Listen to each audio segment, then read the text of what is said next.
ये चुनाव विचारधारा का चुनाव है।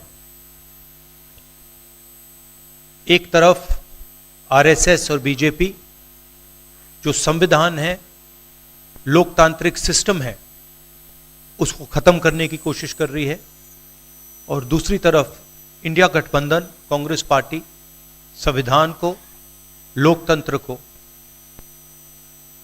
डिफेंड करने की कोशिश कर रही है, उसकी रक्षा कर रही है।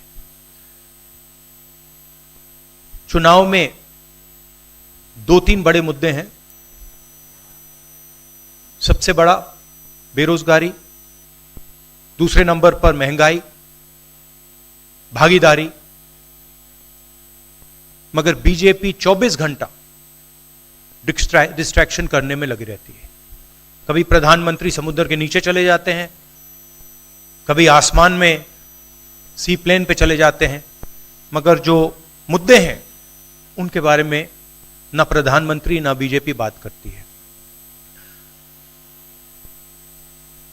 कुछ दिन पहले प्रधानमंत्री ने एएनआई को बहुत लंबा इंटरव्यू दिया।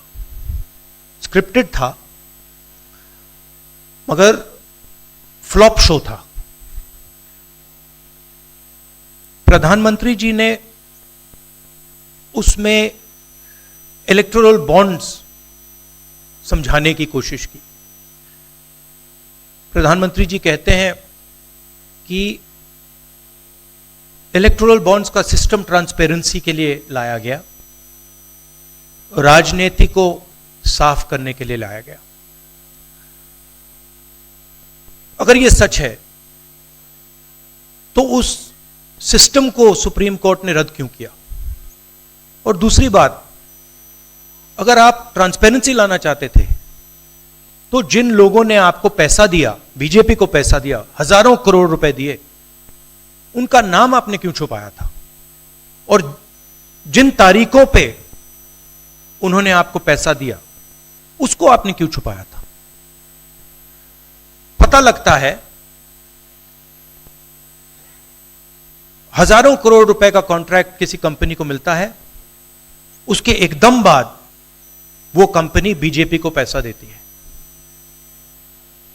सीबीआई की इंक्वायरी होती है, ईडी की इंक्वायरी होती है, किसी कंपनी पर शुरू होती है, उसके 10-15 दिन बाद कंपनी करोड़ों रुपए बीजेपी को देती है और फिर सीबीआई की इंक्वायरी, ईडी की इंक्वायरी बंद हो जाती है।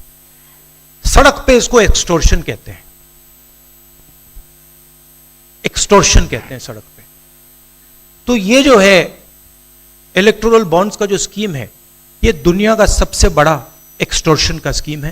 हिंदुस्तान के सारे बिजनेसमैन इस बात को समझते हैं, जानते हैं, और प्रधानमंत्री जितनी भी सफाई देना चाहें कोई फर्क नहीं पड़ने वाला है, क्योंकि पूरा देश जानता है कि प्रधानमंत्री भ्रष्टाचार के चैंपियन है।